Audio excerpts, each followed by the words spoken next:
Hello students, इस lecture दे विच असीं learn करांगे कि फिक्सड कैपिटल अकाउंट मैथड के अकॉर्डिंग कैपिटल अकाउंट किस तरह नाल प्रिपेयर किए जाते हैं। मैं तुहानूं प्रीवियस लैक्चर दे विच दस्सिया कि अगर असीं फ्लक्चुएटिंग मैथड यूज़ करते हैं तो असीं एक ही कैपिटल अकाउंट बनाउने आ ते उहदे विच ही उस पार्टनर नाल रिलेटिड हर इनफॉर्मेशन जिहड़ी आ रिकॉर्ड करते हैं।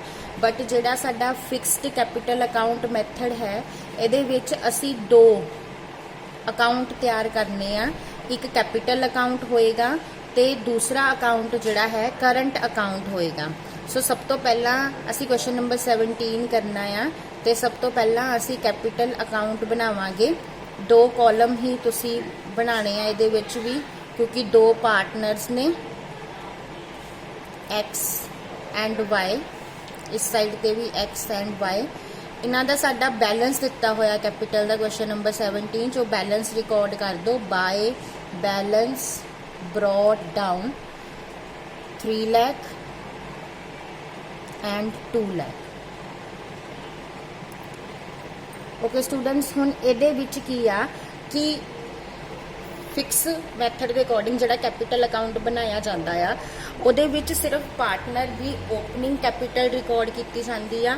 जे वो कोई एडिशनल कैपिटल लैके आउंदा आ वो रिकॉर्ड की जाती है, ते जे वो कैपिटल नूं परमानेंटली विड्रॉ करता है वो रिकॉर्ड की जाती है।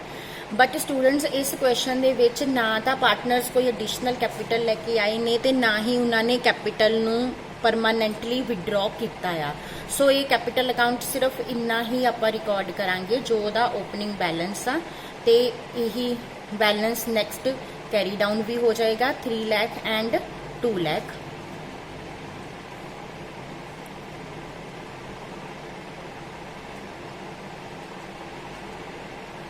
इहदे उपर लिख दो टू बैलेंस कैरी डाउन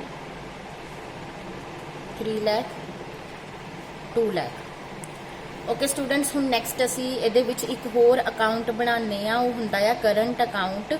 असी कैपिटल अकाउंट सिर्फ कैपिटल ही रिकॉर्ड की आ, बाकी पार्टनर नाल रिलेटिड सारी इनफॉर्मेशन उहदे करंट अकाउंट च रिकॉर्ड करनी आ।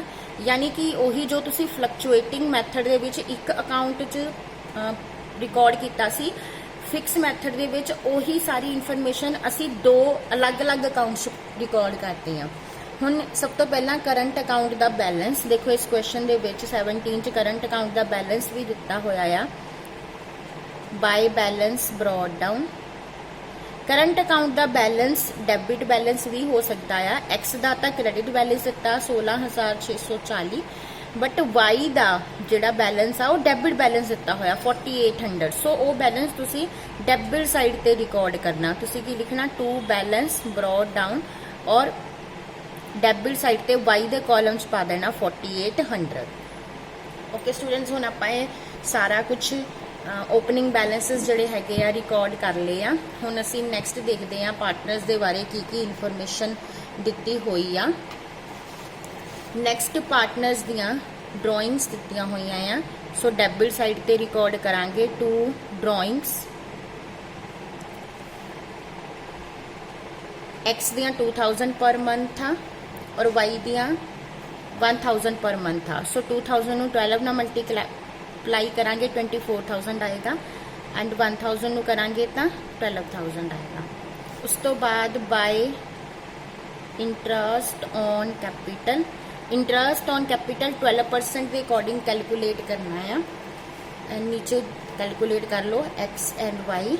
एक्स की कैपिटल है 3 लाख, 3 लाख का 12% आ जाएगा 36,000 एंड वाई दी इत्थे कैपिटल लैनी है। तुसी करंट अकाउंट का बैलेंस नहीं लेना। 2 लाख का 12% 24,000। सो हुण इत्थे इंटरस्ट ऑन कैपिटल रिकॉर्ड कर लो 36,000 एंड 24,000। ओके स्टूडेंट्स, हुण next interest on drawing given आ। इंटरस्ट ऑन ड्राइंग आप डेबिट साइड पे रिकॉर्ड करते हैं टू इंटरस्ट ऑन ड्राइंग। ये भी कैलकुलेट करके दे दिता है। सो आप इदा ही रिकॉर्ड कर लाँगे। उस तो इलावा सैलरी दिती हुई है पार्टनर्स की by salary 9,000 and 6,000 and share of net loss, इत्थे लॉस है सो अपन लॉस नू डेबिट साइड ते रिकॉर्ड करना, प्रॉफिट क्रेडिट साइड ते रिकॉर्ड हुंदा, लॉस डेबिट साइड ते। To profit and loss account कितना 12,000 एंड 8,000। ओके स्टूडेंट्स, हुण ये सारा साडा हो गया। हुण आपां इहदां दे भी बैलेंसिस कैलकुलेट कर लैंदे आ।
$24,080 टू बैलेंस करना।